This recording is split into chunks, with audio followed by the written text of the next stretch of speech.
एक जगह पे रुकाए और मुझे कहे कि साहब अब इसके आगे नहीं जा सकते। मैं बोला साहब मैं इमीडिएट वापस जाता हूं, क्योंकि अगर आप मुझे सड़क से नहीं आने देना चाहते हैं, मैं अपने गाड़ियां रखूंगा और पूरे महाराष्ट्र की आवाम से कहूंगा कि ट्रेनों के ऊपर चढ़ जा, देखते हैं कौन कैसा रोकता है करके। वो अधिकारी ने बोला नहीं रुको साहब, किससे तो भी बात किया और बोला जाओ साहब।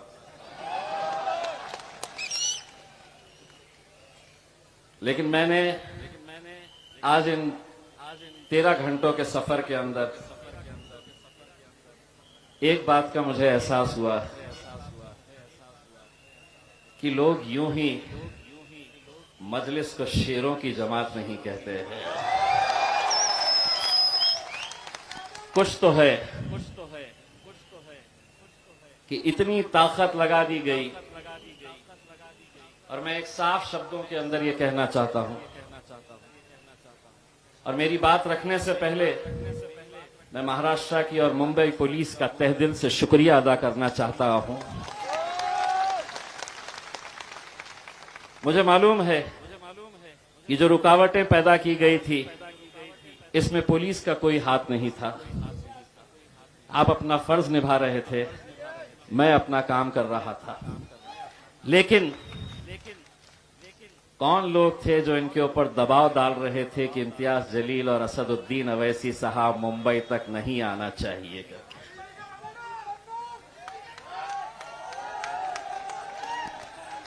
आपको मैं ये बताऊं कि ये जब प्रोग्राम हमने लेने का तय किया था तो हमने लोगों से ये बताया कि ये हमारी सियासी जमात का कोई कार्यक्रम नहीं है, कोई प्रोग्राम नहीं है।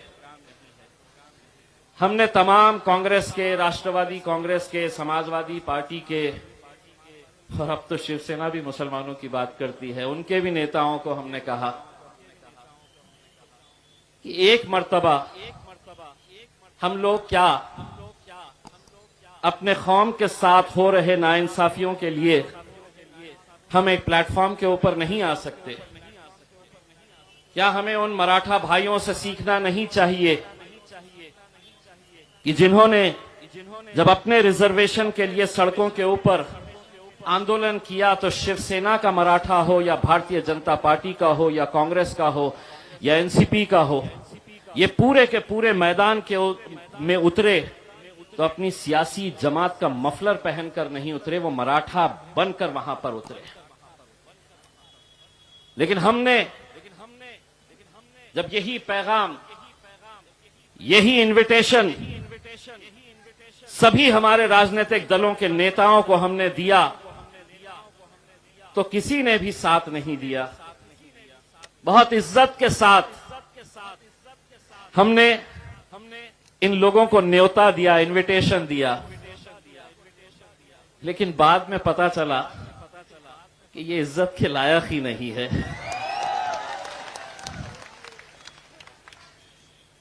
लोगों ने कहा कि क्या कर लेंगे, आप रिजर्वेशन का तो इतना पुराना मामला है, वक्फ की जमीनें अब कहां बची है, आप क्यों इतनी मेहनत कर रहे हैं, क्यों जा रहे? इलेक्शन के वक्त एक बात कही थी, दोबारा ये बात दोहरा रहा हूं, मंजिल मिले ना मिले ये मुकद्दर की बात है, हम कोशिश भी ना करें ये गलत बात है। हम कोशिश करेंगे, पूरी ईमानदारी के साथ कोशिश करेंगे, और जब ईमानदारी के साथ कोशिश करते हैं तो उसका नतीजे कैसे होते हैं, अल्हम्दुलिल्लाह वही एक नतीजा आपके सामने आज आपका बेटा, आपका भाई खड़ा हुआ है। हमने ईमानदारी के साथ मेहनत की। इसीलिए जब लोगों ने मुझसे, पत्रकारों ने कहा कि आप भाषण में असद साहब क्या बोलने वाले हैं, आप क्या बोलने वाले हैं, तो अब हम सिर्फ भाषण करने के लिए नहीं आए हैं। ये जो स्क्रीन लगाए हैं ना, 2 स्क्रीन लगाए हैं, इनको आज उधेड़ने भी वाले हैं और स्क्रीन के जरिए दिखाने वाले हैं कि किस तरह से इस कौम का खेल खेला जाता है। उनकी ही जबानी दिखाने वाले हैं कि इस कौम को किस तरह से एक खिलौना बनाकर रखा गया है, एक रबर स्टैंप की तरह रखा गया है। इलेक्शन आया, आ जाओ फिर अपनी गलियों के अंदर मुसलमानों से वोट मांगने के लिए आ जाओ, सपने दिखाओ कि हम ये दे देंगे, हम वो दे देंगे। इलेक्शन आया, जीत गए, खत्म हो गई बात, हमारा जिक्र भी नहीं होता है। लोगों ने कहा यही वक्त आपने क्यों चुने। एक पत्रकार साहब ने मुझसे कहा कि आप इस पर राजनीति नहीं कर रहे। मैंने कहा 100% नहीं, 200% राजनीति कर रहे हैं हम। और यही वक्त क्यों कर रहे हैं कि पूरे महाराष्ट्र के अंदर नगर परिषद के चुनाव है, दोबारा हमारी चौखटों के ऊपर यही लोग आने वाले हैं।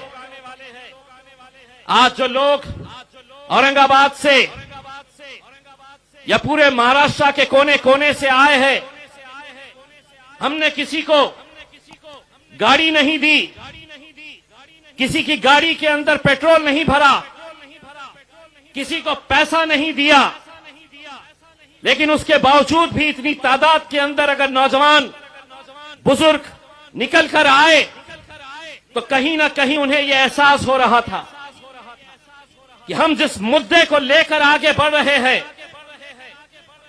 हमारे आने वाले मुस्तकबिल से यह ताल्लुक रखता है।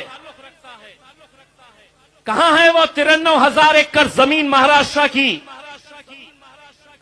93,000 एकड़ जमीन कहां है वो? किसने किसको बांटा है, किसने किसको बेचा है? अल्हम्दुलिल्लाह 8 महीने हो गए हैं महाराष्ट्र वक्फ बोर्ड का सदस्य हुए, मेंबर बने हुए। इन 8 महीनों के अंदर अल्हम्दुलिल्लाह 9 FIR रजिस्टर करवाया हूं मैंने पूरे महाराष्ट्र के अंदर। 9 FIR, बड़े बड़े धन्ना सेठों के खिलाफ FIR। जो सोचते थे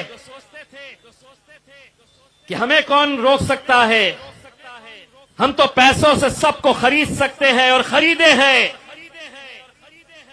उनके अंदर डर नहीं था, खौफ नहीं था। वो सोचते थे कि हमारा कौन बाल बाका कर सकता है, हम तो पैसों से सबको खरीद सकते हैं। उन्हें क्या मालूम है कि बाजारों के अंदर कुत्ते के बच्चे बिकते हैं।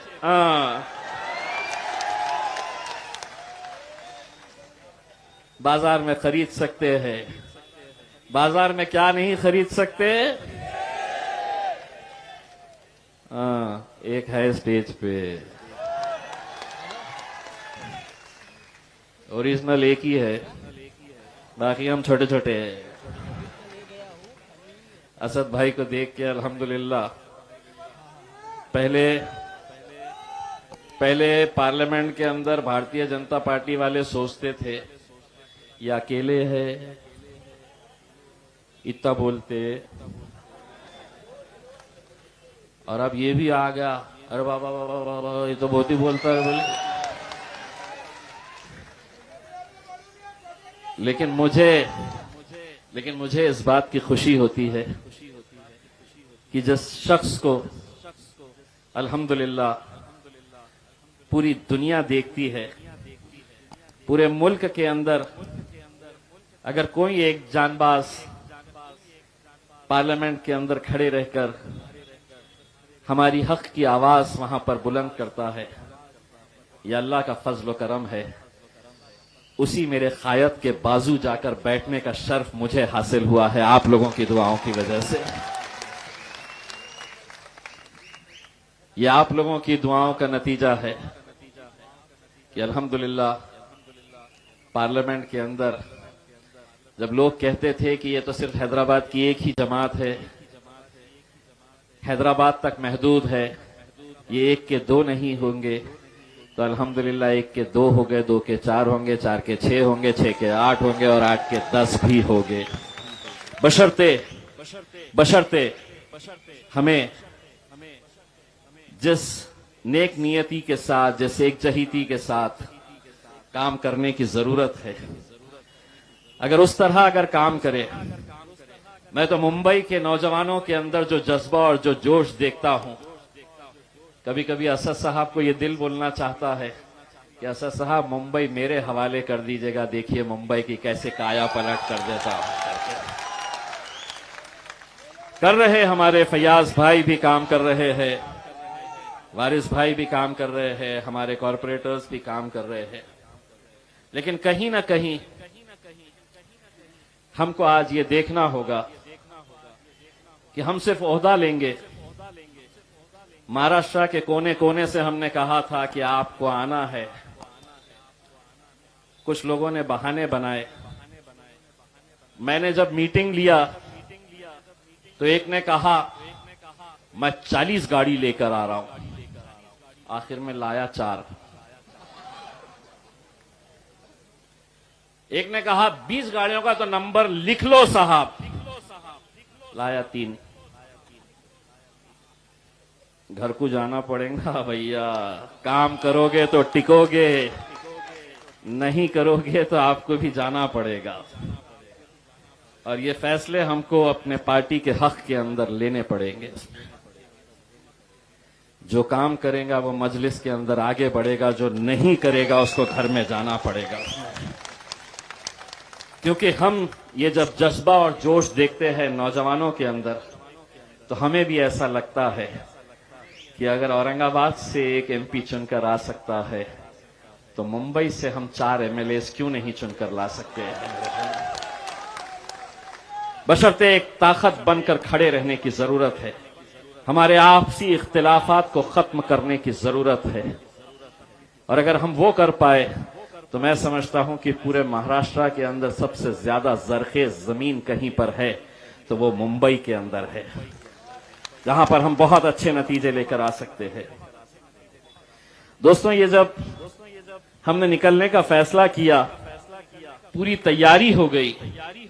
और हां, मैंने जिस तरह से हमारे पुलिस डिपार्टमेंट का शुक्रिया अदा किया, मैं ये समझता हूं कि आज का ये कार्यक्रम अगर यहां पर हो रहा है तो वो सिर्फ और सिर्फ हमारे महाराष्ट्र के working president doctor Ghaffar Qadri साहब की मेहनतों की वजह से हो रहा है कि पिछले इतने दिनों से वो यहां पर आकर बैठे और बैठकर उन्होंने जो कुछ भी मुमकिन हो सकता था वो काम किया। वरना ये आलम है हमारा कि पुलिस ने कहा नहीं करना, नहीं करेंगे, ठीक है साहब नहीं करेंगे, ये मजलिस में नहीं चलेगा।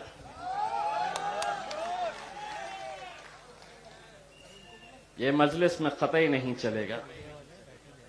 इसीलिए जब अलग अलग जगह के ऊपर हमको रोका जा रहा था तो मुझे मालूम था कि पुलिस को तो बेचारे सामने कर रहे हैं,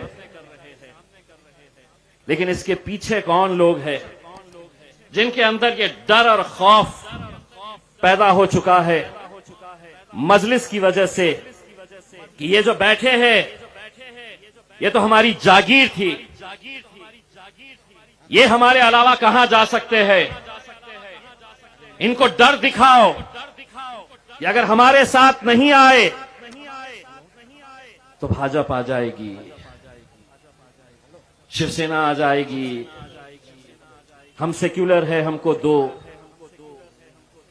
लेकिन जब उन्हें यह एहसास होने लगा कि अब ये कौम भी बेदार हो चुकी है और इसमें भी वो हिम्मत आ चुकी है कि कल तुमसे ये सवाल करेगी कि जिस मुंबई हाई कोर्ट ने 2014 के अंदर तमाम दस्तावेज देखे, इंपेरिकल डेटा जिसे कहते हैं, मुसलमानों के ताल्लुक से देखा, पढ़ा समझा, तब अदालत ने यह फैसला लिया आदेश जारी किया गया कि मुसलमानों का एजुकेशन का परसेंटेज इस राज्य में, इस मुल्क के अंदर सबसे कम है। क्या वजह है कि आज हमारे बच्चे अगर अच्छी तालीम हासिल करना चाहते हैं तो क्या वजह है कि अदालत का फैसला आने के बावजूद भी ये सरकार, ये हुकूमत हमें ये रिजर्वेशन क्यों नहीं दे रही है? मैं और वारिस पठान 2014 से 2019 तक महाराष्ट्र की विधानसभा के अंदर एमएलए थे। उस वक्त कांग्रेस के, राष्ट्रवादी कांग्रेस के, समाजवादी पार्टी के आमदार एमएलए खड़े रहते थे और लड़ते थे बीजेपी के मुख्यमंत्री देवेंद्र फडणवीस से और शिवसेना से लड़ते थे और ये मांग करते थे कि अदालत ने मुसलमानों को 5% रिजर्वेशन दिया है। भारतीय जनता पार्टी, शिवसेना नहीं चाहती है कि इनकी तरक्की हो, मुसलमानों को रिजर्वेशन दो, अदालत ने बोला है। इतने जोरदार भाषण करते थे कि मुझे ऐसा लगता था कि कितने हमदर्द है मेरे कौम के। 2019 के बाद तख्ता पलट गया, अब हुकूमत में आ गए हैं। विरोध में जब थे तो उस भारतीय जनता पार्टी और उस शिवसेना से मांगते थे जिनका मुसलमानों से कोई लेना देना नहीं, जो नहीं चाहते कि इस मुल्क का मुसलमान तरक्की करे, तालीम हासिल करे। लेकिन आज सत्ता के अंदर अगर तुम बैठे हैं, महाराष्ट्र की विधानसभा के अंदर अगर तुम जाकर बैठे हैं, तो तुम्हें वहां पहुंचाने के अंदर यही हमारे गयूर मुसलमानों का हाथ है कि तुम वहां पर जाकर बैठे हैं। लेकिन सत्ता में आते ही तेवर बदल गए। 2 साल से कोई जिक्र नहीं। हमने इंतजार किया कि अब कुछ फैसला करेंगे, तब करेंगे, लेकिन नहीं। जब हमने ये ऐलान किया कि अब हम आएंगे तुमसे सवाल करने के लिए, तो क्या किए? पुलिस वालों को आगे कर दिए, बोले रुकाओ इनको, कैसा तो भी रुकाओ करके। तो मैंने उनको बोला सरकार हमसे डरती है, इसीलिए सरकार हमसे डरती है, इसीलिए पुलिस को आगे। लेकिन यकीन मानिए आप अपना काम कर रहे थे। हमें मालूम है कि कौन कौन लोग इसके अंदर खेल खेल रहे थे कि हम आना नहीं करके कैसी कैसी साजिशें रची जा रही थी। मैं वो तमाम नौजवान जो महाराष्ट्र के कोने कोने से आए, मैं उनका तहे दिल से शुक्रिया अदा करना चाहता हूं कि आज अगर हम यहां तक पहुंचे तो सिर्फ इसलिए कि मैं अकेला नहीं था। जब मुझे रोकते थे तो वो देखते थे कि मेरे पीछे अल्हम्दुलिल्लाह कितनी बड़ी तादाद और कितनी बड़ी ताकत खड़ी हुई है। हद तो ये हो गई कि वाशी के पास जब हम आए नवी मुंबई में, अगर कोई वरिष्ठ पुलिस अधिकारी यहां पर मौजूद है तो सुनिए साहब, हमने अपनी किसी भी गाड़ी के ऊपर हमने अपनी पार्टी का झंडा लगाकर नहीं लाए। हमने कोई हरा, नीला, पीला, भगवा झंडा लगाकर नहीं आए। हमने हमारे इस मुल्क के तिरंगे को हमारे गाड़ियों के ऊपर लगाकर हमने तिरंगा रैली बोलकर लेकर आए। उस तिरंगे का जिसकी हम इज्जत करते हैं, जिसके ऊपर हमें गर्व है, फख्र है। लेकिन वाशी में हमारी जैसी ही गाड़ियां रोकी गई, इतनी पुलिस थी वहां पर, इतनी पुलिस थी कि मुझे ये शक होने लगा कि मैं खासदार हूं या कोई आतंकी हूं जो इसके लिए इतने सारे लोग मेहमान मेरे इंतजार में यहां पर खड़े हुए थे करके। लेकिन वहां पर कुछ पुलिस वालों ने हमको आदेशित किया और कहा कि हम आपको आगे जाने देंगे, आप अपने गाड़ियों से ये तिरंगा निकाल दीजिए। ये वाशी के एक वरिष्ठ पुलिस अधिकारी ने, मीडिया वाले भी वहां पर थे, उनके सामने हमें यह कहा गया कि आपको अगर मुंबई जाना है तो आप तिरंगा निकालिए, अपनी गाड़ी में रखिए और आप आगे जा सकते हैं। मैंने तिरंगा निकाला, गाड़ी से खुद नीचे उतरा और मैंने कहा कि गाड़ी तू रख, मैं पैदल जाऊंगा लेकिन तिरंगे को नहीं छोड़ूंगा।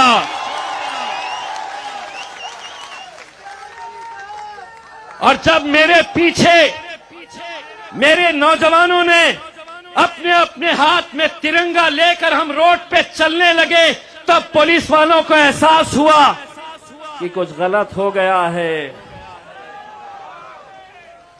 फिर बोले जाओ, आ गए मुंबई।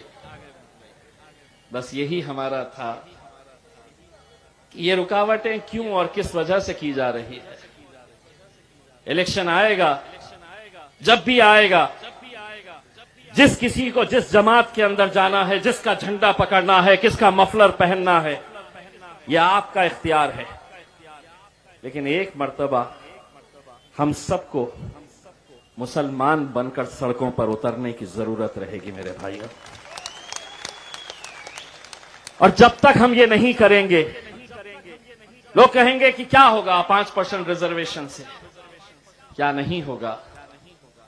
93,000 एकड़ जमीन अगर वक्फ की अगर हम मुसलमानों को वापस मिल जाती है तो महाराष्ट्र के देवेंद्र फडणवीस साहब, महाराष्ट्र के उद्धव ठाकरे साहब, शरद पवार साहब, कांग्रेस के नेता, मैं आपको ये जबान देकर जाना चाहता हूं कि तुम वो 93,000 एकड़ वक्फ की जमीन हमको लौटाओ जो हर साल मुसलमानों को 300-400 करोड़ रुपए का माइनॉरिटी बजट देते हैं। वो बजट नहीं देना, 300 करोड़ तो खैरात में हम तुम्हें दे डालेंगे। वो जमीनें हमारा हक है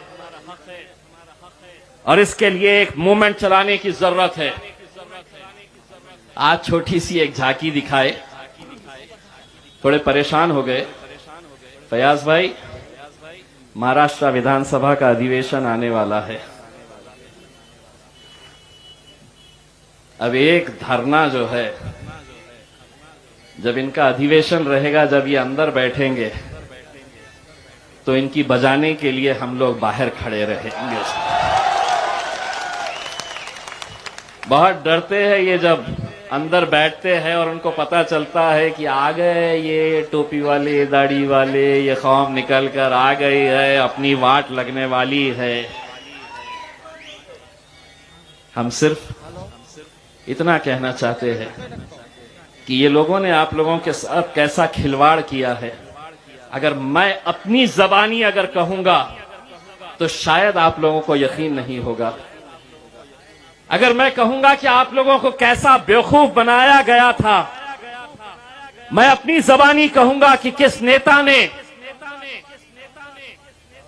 चाहे वो नवाब मलिक साहब हो, आरिफ नसीम खान साहब हो, अबू आसिम साहब हो,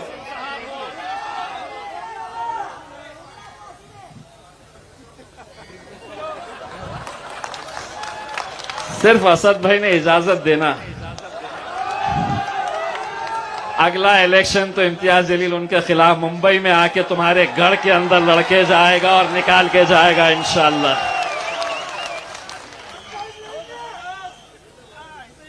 हमारी वजह से वहां गए और बोले कौन अवैसी,